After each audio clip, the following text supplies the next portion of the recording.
This week, the ambitious, powerful FCC took a zero. Are set-top boxes still dead or rising from the grave of federal regulation? Then Spotify is on a roll. It's rumored to be buying SoundCloud and adding a Netflix bigwig to its board. Is this the dawn of Spotify Video? And the battle to solve the signal-to-noise problem in content takes another turn. Yup, it's my favorite word. Curation. We've curated all that and more. What's up with Twitch Prime? It's off the radar, but it's making big moves. All that and more on this week's edition of Hacking TV. I'm Saul Hansel. And I'm Steve Rosenbaum. Let's hack. All right. So we are ready. I want to jump right into the FCC thing because I think it's so interesting. I mean, you may remember that as of a month ago, they had a different strategy and they pivoted to apps. But they wanted to make another version of cable card, which was one attempt 15 years ago to make an open set-top box so that anybody could make it. They had a new plan that was basically going to say you could buy your Google thing or Roku thing and it would be a cable box. They threw that out. Yep. Because Comcast and friends kept complaining, gave Comcast more of what they wanted, and did they love it? Well, it was supposed to go to a vote this week, and then at the very last minute, the night before, they argued and fought, and a Democrat, interestingly enough, and Wheeler could not agree on the language, and so they pulled it out of the FCC meeting that took place at the very end of last week. I think it's a disaster. Well, let's look at the details. So just to go over what these rules as written would do. It would say, one, that every cable company has to make an app that would, in one app, have all the live programming and all the on-demand programming they offer. It has to be on all the major platforms, iOS, Windows, Android, Roku, whatever. And it has to expose all the data so that anybody who wants to can make a universal search. So that if you want to find out which shows have Jennifer Aniston on them playing at 3 a.m, you can do that. Right. And as I understand it, the stumbling block was that the Wheeler side of the table said, and that has to be the same deal with any provider. They have to all get the same access to the app. And so the open question is this too heavy-handed? So Jessica Rosenspiel, yeah. I talked to her in the old days. She's really smart. She appointed by Obama, and she's saying, I'm all in favor of doing this, but we may be going beyond what we're legally allowed to do. And perhaps more interesting for us to discuss, it may not be necessary because this is the way the world is going anyway. And that, I've got to say, I'm a little more sympathetic towards because, we subscribe to Fios, and almost all of the watching we do on it is already through their app.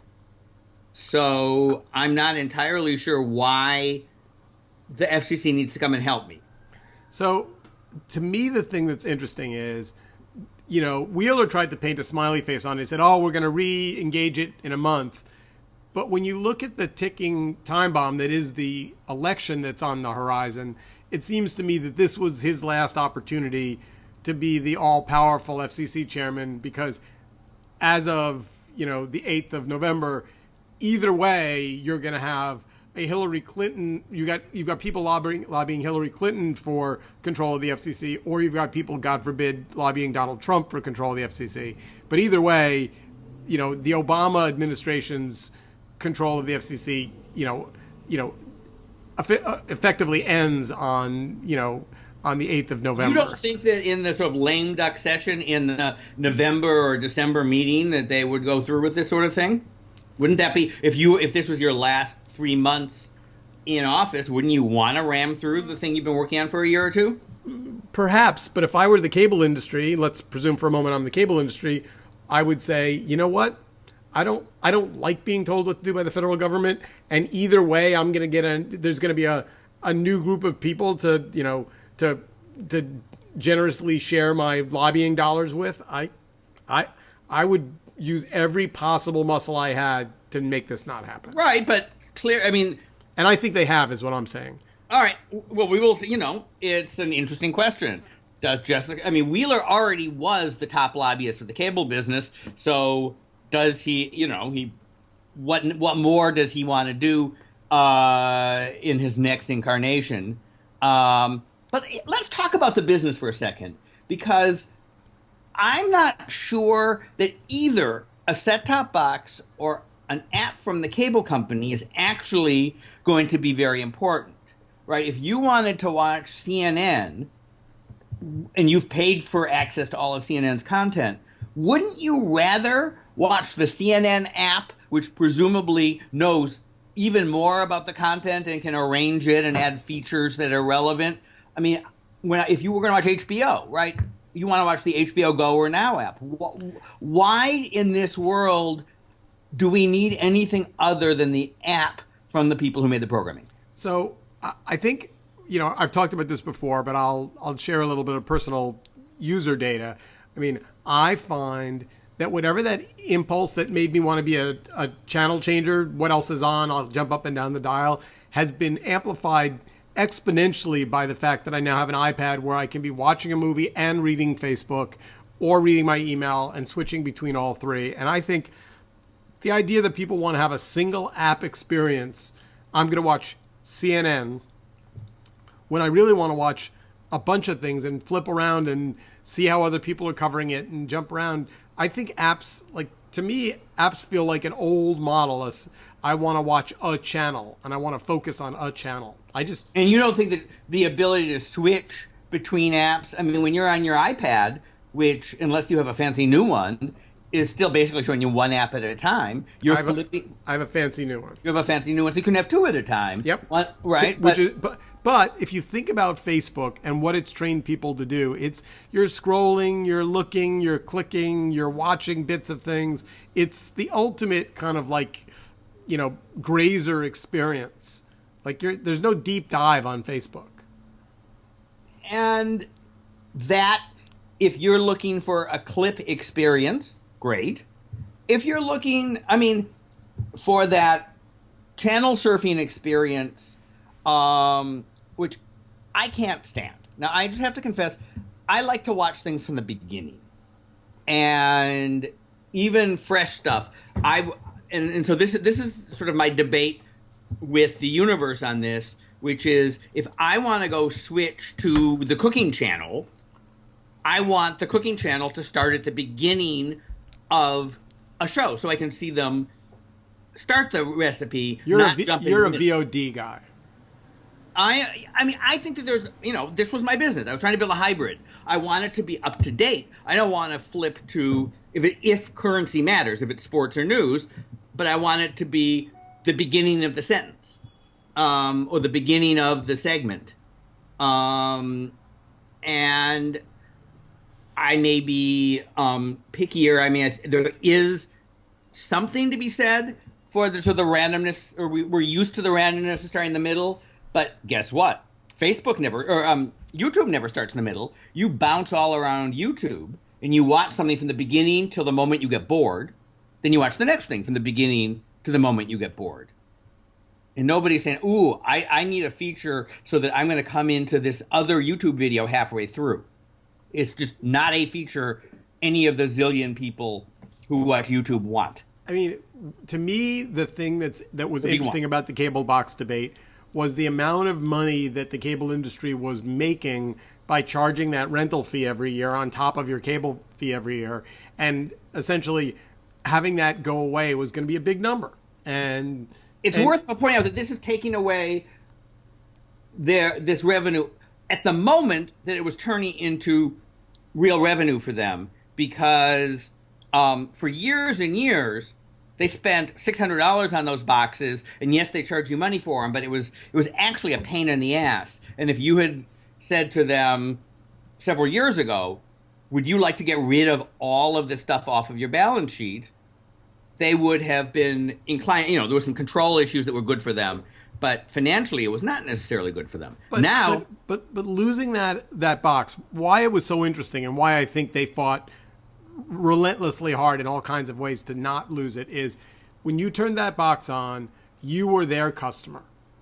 When you turned on that app, all that other sexy stuff, all those other apps were just one click away. And, I think that, owning the customer is a really valuable thing. And I think that they don't want to lose it. How many people, have made that really work in this world? Everyone wants to, you're right. But in the world where everything is one click away, they've already allowed this multiple versions, right? I can watch CNN on the Fios app. I can watch CNN on the CNN app. And the same with most shows in most networks these days. So control it, they have to earn their right to control me. I've never seen the Fios app, so you'll have to show it to me. For reasons that are not clear to me, my building seems to be off limits to Fios, I think. Now, it's interesting. One other thing Verizon did was they are not charging me just a set-top box rental fee. They're charging me per television, regardless of what hardware I'm using. And so they changed the language some. Oh, that's super evil. Now, by the way, that's like a new flavor of evil. Now, that doesn't mean that if I use the Roku and use a Fios app on the Roku, they're going to charge me for it exactly. But but it does move in that direction. And I mean, remember, if you just eliminated all of their revenue from this stuff? Well, I know where they did that. They did that on the DVR because the DVR is moving to the cloud. So if I want DVR service, it's not a DVR rental fee. It's a DVR service fee, so that if they take the hard drive out of my box and put it into the cloud, I still have to pay the same fee for it. And anyway, we will see users, if you have viewers, our vast and growing audience.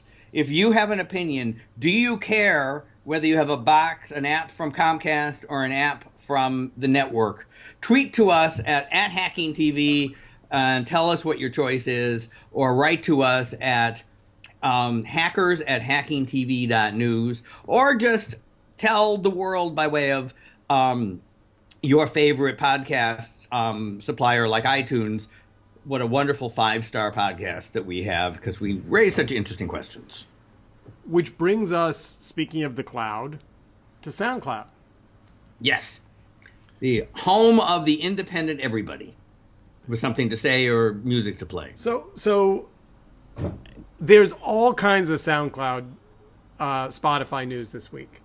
And I'm gonna get this wrong, and I should have actually written the notes down. But so SoundCloud had some weird bit of math where they've raised an enormous amount of money, and even though they were making money, it kind of wasn't enough for them to, there's some sense that they're going to fall off a cliff and go bankrupt, or something bad was going to happen to them, right?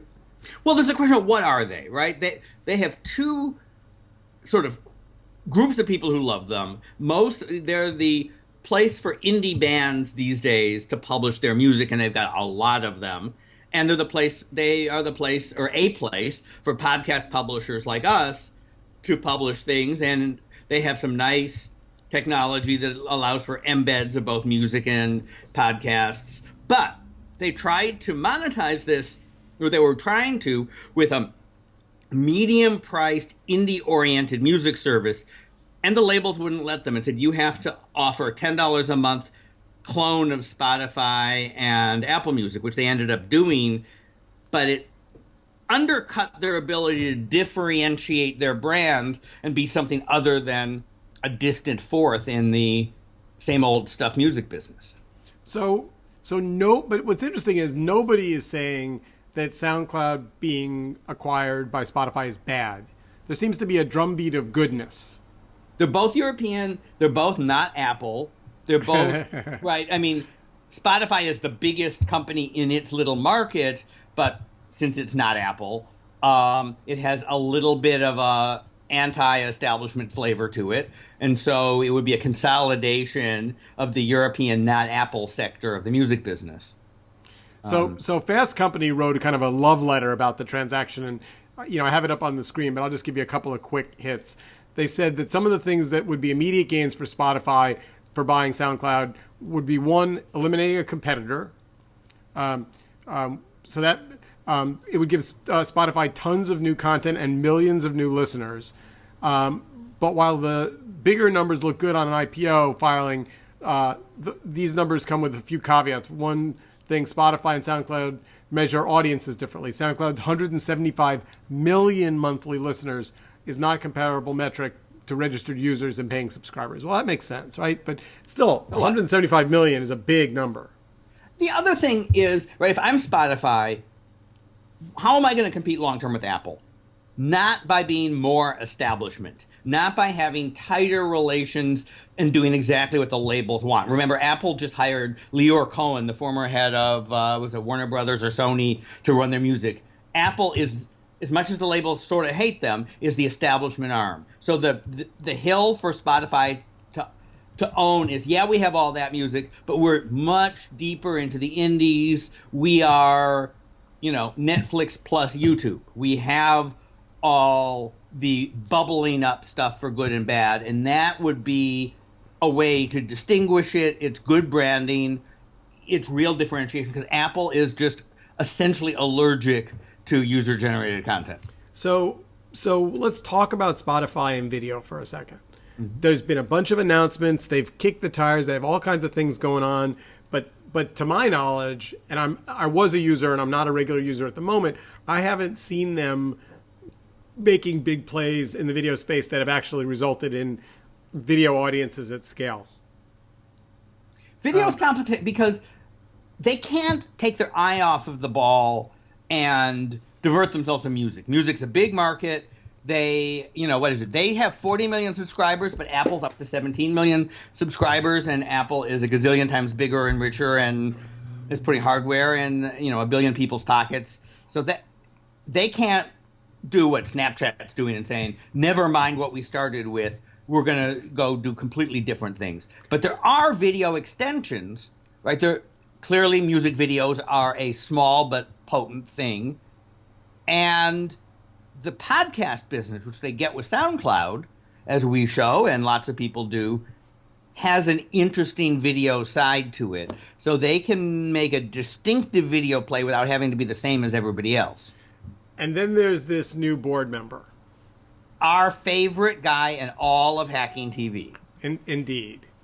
Ted Sarandos, who is the genius behind all of Netflix's programming. So let's talk about this. When, I consult to a couple of startups, like I assume you get calls. In order to make a decision to go on a board, you're committing time.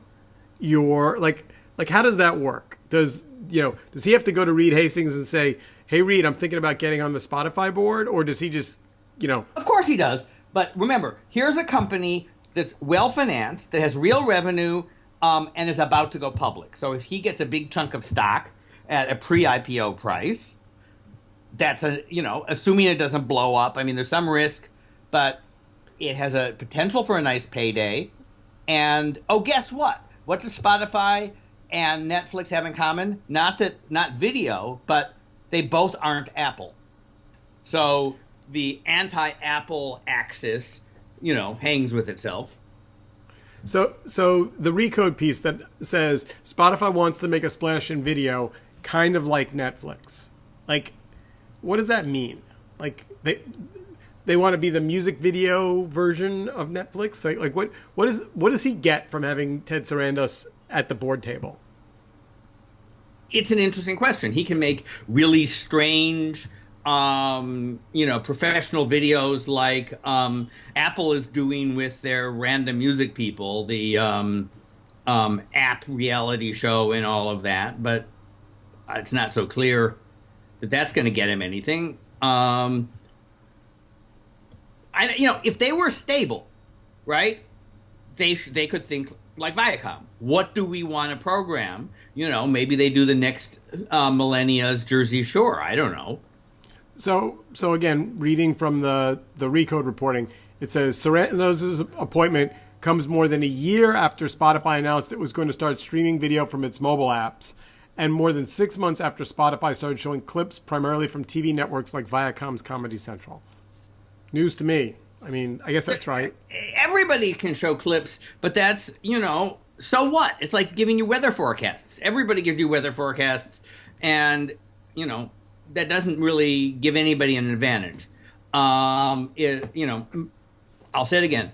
My question for all these things is, what are you doing that's different than the other guy that makes people love you? And if you've got 40 million paying subscribers or whatever it is, and you've got an audience that loves you, you have some permission to give them something else, but they got to be damn sure that their core business is solid before they go too far. I think that in the music video space, YouTube remains the 800-pound gorilla, and I think Vivo, while it's still an outlier, has the potential, because of the artist relationships and the label relationships, to begin to eat away at that and say to super fans, hey, we're going to give you access to this artist's new music a day before it goes to YouTube, and super fans will go find it because a day matters.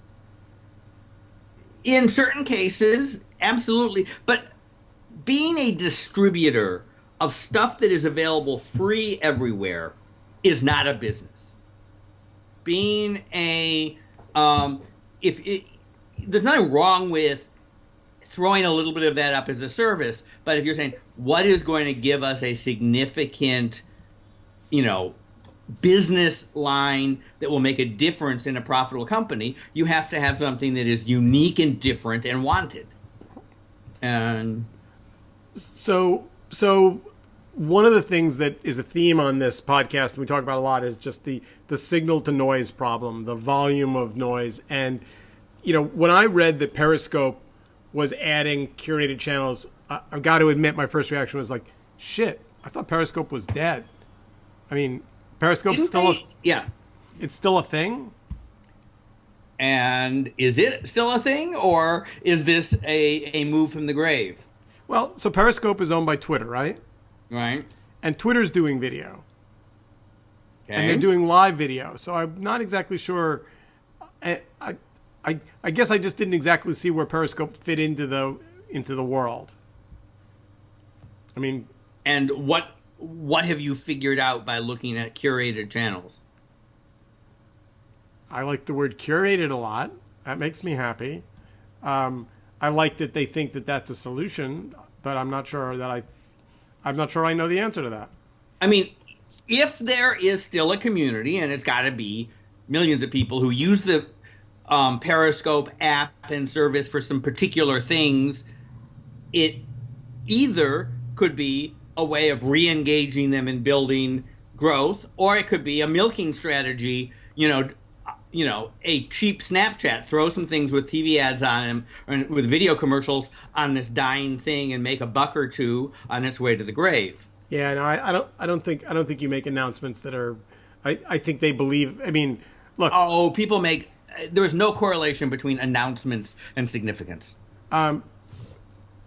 So the channels are driven by hashtags such as food, community, art, and music, and are updated in real time as someone in the community goes live. So these are live channels from community members that are curated by the Periscope team. So I like that. If they're interesting, it's worth pointing out, just as we talk about Twitter and its various incarnations, that a bunch of the news of the week was that Twitter put itself up for sale, and that Disney and Google are among those taking a serious look at it. We'll see what happens. It's expensive for a dying, irrelevant media property. But you would call Twitter dying and irrelevant? I would disagree with that. I think hard to monetize in the world we live in, but I would argue that when I wanted to find out what was happening in the debate, I was on Facebook, and it was just way more entertaining to be on Twitter. Way more entertaining. And did you watch their version with the video and the stream under it? No, I didn't even know there was such a thing. There was such a thing, and that's interesting. I watched the TV, the big TV on the wall, and the Twitter in my hand on my iPad, and my phone doing other stuff, because I'm just that kind of geek. I did some of the same, to be honest, and annoyed my daughters I was watching with because I was laughing at things that they didn't know what it was. And I looked at their little screen. They had a screen where it was the video on the top and a scrolling thing of comments underneath, but I couldn't tell whose comments they were putting in it. And I like my special little curated list of people who say smart things about politics that I want to actually watch during these sorts of things, because I have way too many people I follow. So I didn't like the Twitter service, but somebody might. But so meanwhile, while Periscope is doing curation, Twitter itself is also doing curation, right? Right. So they have they're taking moments, which is sort of an interesting little format, which is mixing text and tweets and little video clips that you scroll through. I haven't spent a lot of time on it, but I find them interesting as this hybrid media form. Although I haven't figured out how they would fit into my life. And now they let anybody make them, which makes sense. All right, so we have time for one more story, and it's a weird one. Amazon owns Twitch, and Amazon Prime seem to be bolting everything into Prime. There's you can get Audible books that are either now free, or they're using Prime as kind of the gateway drug for everything that they own a chunk of. Uh-huh. But I would have never seen Twitch as kind of on that list. And they certainly know better than we do, how many young millennials are Prime members, but they clearly made a decision that so they announced Twitch Prime, because let's admit that Amazon branding, not one of their strong points. Twitch. And is that a separate service, or it's just a thing you get if your mom buys Prime? Yeah, okay, one of those. And then loyalty badges and video uploads, all to Twitch. I thought they already had video uploads. They had live video sharing, but I'm not sure they had video Okay. uploads. This is a TechCrunch article. So Twitch Prime is included for free with Amazon Prime subscribers. It includes free loot like in-game skins, characters, and more, ad-free viewing, and one free channel subscription each month. Streamers will still get paid for these subscriptions. Discounts on new release games and free release day delivery of games. So it's a Prime benefit for if right. So I mean my vision, I'm going to say crudely, and this will keep me from running for any office, is that the typical Prime Twitch subscriber or Twitch user is sitting there in the basement of their parents' house after they sulked back from college. 400, are they 400 pounds? Yeah, they may or may not be 400 pounds on the bed, but they are. They share mommy and daddy's Prime subscription, and they use it for delivery of like Cheetos in bulk. And so long as you went there, I just got to say, of all the people on Earth to make fun of people's weight, I just think Trump ought to look at those naked statues that were all over the parks before he goes any further into weight as a thing that he seems to have a upper hand on. What an uncharacteristic thing for him to ignore the ramifications of something that he says. I mean, normally he has such nuance, such savvy understanding of the balance of public life. Yeah. You've seen you speaking of which, you've seen my sex tape, right? And the one of you snoring on the anyway. All right, so we have hacked our way through another half hour. Next week promises to be exciting in all kinds of ways. By the way, a confession to our viewers and listeners. After last week's rather raucous podcast, I bet Saul $10 that Yahoo would not close at Verizon. It's now been a week since we placed that bet, and the other shoe has not dropped. So while I'm not prepared to hand you the $10 bill, I do have it. I've saved it out of my cash reserve because I think I might owe you the money.